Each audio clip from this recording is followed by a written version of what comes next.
475년 고구려 장수왕이 백제의 수도 한성을 함락시키고 그 전투에서 계로왕이 피살되었다. 백제는 수도를 웅진으로 천도하며 재기를 꾀했지만 477년 백제의 문주왕과 501년 동성왕이 살해되는 등 귀족들의 반란까지 겹쳐 나라 사정은 더욱 혼란하였다. 하지만 성왕 때에 이르러서는 수도를 웅진에서 사비로 옮기며 귀족 세력을 견제하고 왕권을 강화하니 점차 국가제도가 정비되고 안정을 찾았다. 그 사이 신라는 528년 불교를 공인하고 532년 금강가야를 통합하는 등 세력을 키워나가고 있었다. 고구려는 돌궐과의 다툼과 혼란한 내부 사정으로 정신없었기 때문에 강해지는 신라와 백제를 신경쓸 겨를이 없었다. 백제의 성왕은 슬슬 고구려에게 빼앗겼던 수도 한성과 한강 유역을 되찾아야겠다고 생각했다. 고구려는 나라 안이 혼란한 데다 돌궐과 정신없이 싸우고 있으니 이때가 아니면 언제 한강 유역을 회복할 것인가. 나는 군을 대대적으로 일으켜 근초고왕께서 이루신 우리 땅을 다시 회복할 것이다. 성왕은 신라에 사신을 보냈다. 우리 백제는 고구려를 공격하여 한강 유역을 되찾으려 합니다. 동맹국인 신라와 힘을 합친다면 강대국 고구려라 하더라도 두려울 것이 없겠습니다. 신라 진흥왕이 사신에게 물었다. 군사를 일으켜 도와준다면 우리가 얻는 것은 무엇인가? 한강 유역 남쪽 땅은 우리가 얻고 북쪽은 신라가 가지십시오. 진흥왕은 즉답하였다. 한강 북쪽 우리 땅 좋지. 이렇게 신라와 백제가 연합하여 군을 일으키니 이름을 북진군이라 하였다. 북진군은 강했다. 파죽지세로 고구려를 몰아세워 크게 격파함으로써 승리를 얻었다. 백제는 고구려에 뺏겼던 한강 하류의 6군을 회복했고 신라는 한강 상류의 중령 이북 고현 이남의 10군을 점령했다. 백제왕이 진흥왕에게 말했다. 우리 북진국은 강합니다. 고구려를 더욱 몰아세워 이참에 평양까지 진격합시다.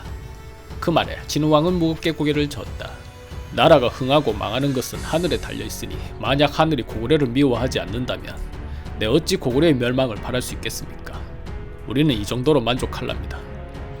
한편 고구려는 나제동맹연합군 북진군의 공격에 한강을 뺏기고도 내부의 어려운 사정으로 반격하지 못했다.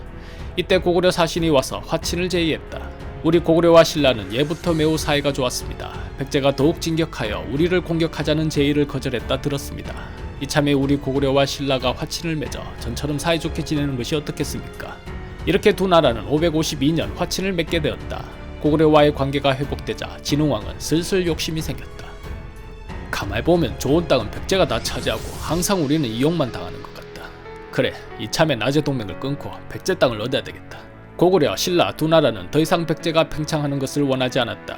그 이해관계가 맞아떨어지니 고구려와의 화친을 맺은 신라는 발빠르게 움직였다. 진흥왕은 군을 일으켜 한강 유역을 공격, 백제의 여러 성을 빼앗고 신주를 설치해버렸다. 이로써 신라의 땅은 그 세력이 더욱 팽창하여 백제를 포위하는 형국이 되었다. 진흥왕이 명하였다. 이제 우리 신라는 더욱 강해질 것이며 땅을 크게 넓힐 것이다. 강한 나라를 이끄는 젊고 유능한 인재를 양성하도록 하라. 이에 청년, 청소년으로 이루어진 심신수련미의 교육단체인 화랑이 만들어졌다. 시작은 신라에서 가장 아름다운 여인 둘을 뽑아 그들을 매개로 인재를 모으는 원화제도였는데 남모와 준정이라는 두 여인이 서로 시기심으로 살인이 일어나는 바람에 원화는 폐지됐고 여자 대신 곱상한 남자들을 모집해서 화랑이라고 부르게 했다. 한편 한강 유역을 뺏긴 백제의 상황은 격노하였다. 동맹국이란 신라가 배신을 하고 고구려와 손을 잡아 이로써 나제 동맹을 깨졌다. 내 친히 군사를 일으켜 진흥왕 이놈을 사로잡아 갈아마실 것이다. 그러자 신하가 나서 급한 상황을 말렸다. 신라는 고구려와 손을 잡고 우리의 공격에 대비하고 있을 것입니다. 병법에도 준비하고 기다리고 있는 적을 먼저 치지 않는다고 했습니다. 왕께서는 노여움을 거두시고 먼저 계책을 세우셔야 합니다. 성왕은 고개를 저었다. 그렇다고 우리를 배신한 신라놈들을 그냥 둘 수는 없다. 내 생각이 있으니 대신들은 걱정하지 말라. 성왕은 자신의 딸을 진흥왕에게 소비로 보내 신라를 안심시켰다. 그간 오해가 있는 것 같습니다. 지나간 나쁜 감정은 잊고 새롭게 잘 지내보도록 합시다. 성왕의 딸은 예뻤다. 진흥왕은 크게 기뻐하며 백제의 손을 잡았다. 신라가 방심한다고 판단한 성왕은 곧바로 외에 사신을 보냈다. 성왕께서 말씀하시길 이번 싸움은 전보다 위험하니 군사 파견을 1월 중으로 하라고 하셨습니다. 외는 군사 파견을 약속하였다. 신라 공격을 위한 준비가 빈틈없이 진행되자 드디어 성왕은 554년 7월 공격을 명하였다. 우리 군은 3만 대군이 되었다. 태자를 연합군 사령관으로 임명할 것이니 가서 신라의 관산성을 치도록 하라. 태자 부여창이 물었다. 먼저 한강을 차지한 신라군을 몰아내야 하지 않겠습니까? 왜 관산성이 먼저입니까? 성왕이 답하였다. 나는 이번에 신라를 아예 멸망시키고 한반도 남쪽을 완전히 차지하겠다. 관산성은 신라의 수도 금성으로 향하는 관문이다. 그깟 한강 유역은 신라를 정복하면 자연히 얻을 땅이다. 그 신명 받들어 반드시 신라를 멸하고 오겠습니다. 백제의 3만 대군은 강했다. 파죽지세로 몰아세우니 신라군은 크게 어지러워졌다. 하지만 관산성이 뚫리면 수도인 금성이 위험한 상황이라 신라군 또한 사력을 다해 막아냈다. 뚫릴 듯 뚫리지 않는 관산성에 백제군도 조금씩 지쳐가고 전쟁은 잠시 소강 상태가 되었다.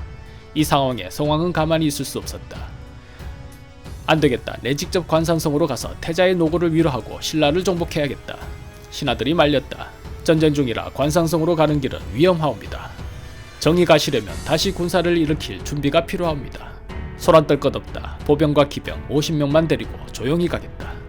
이때 백제 조정에는 신라의 첩자가 있었다. 성왕이 몇 명의 군사들만 이끌고 관산성을 향한다는 급보를 전하니 진우왕은 김무력 장군을 불러 명하였다. 성왕이 겁도 없이 겨우 50기의 군사만 이끌고 관산성으로 온다고 한다. 너는 길먹인 구천의 군사를 미리 매복하여 성왕을 사로잡도록 하라.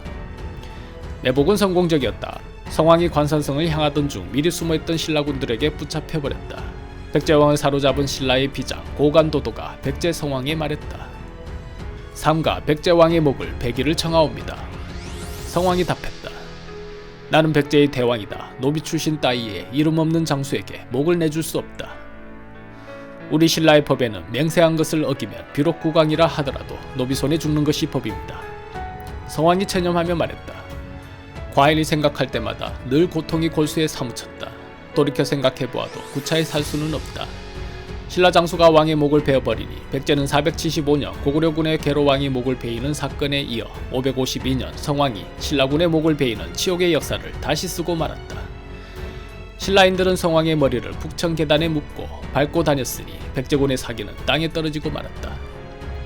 백제는 신라 명장 김무력 장군의 반격으로 전쟁에서 크게 패하여 좌평 4명과 군사 29,600명이 전사하였고 태자 부여창은 살아남은 몇몇의 부하장수들과 간신히 퇴각하여 백제로 돌아갔다.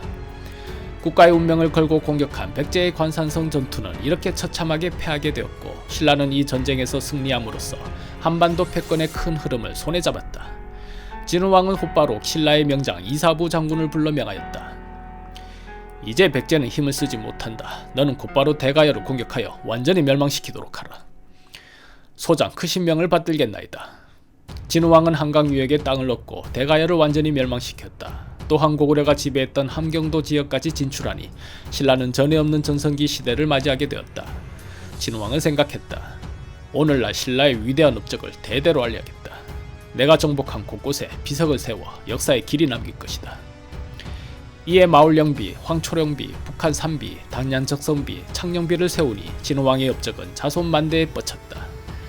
이렇게 진우왕은 주변 나라의 눈치를 살피며 근근히 유지해오던 약소국 신라를 한반도 패권의 강국으로 단번에 우뚝 세운 신라 최고의 왕이 되었다.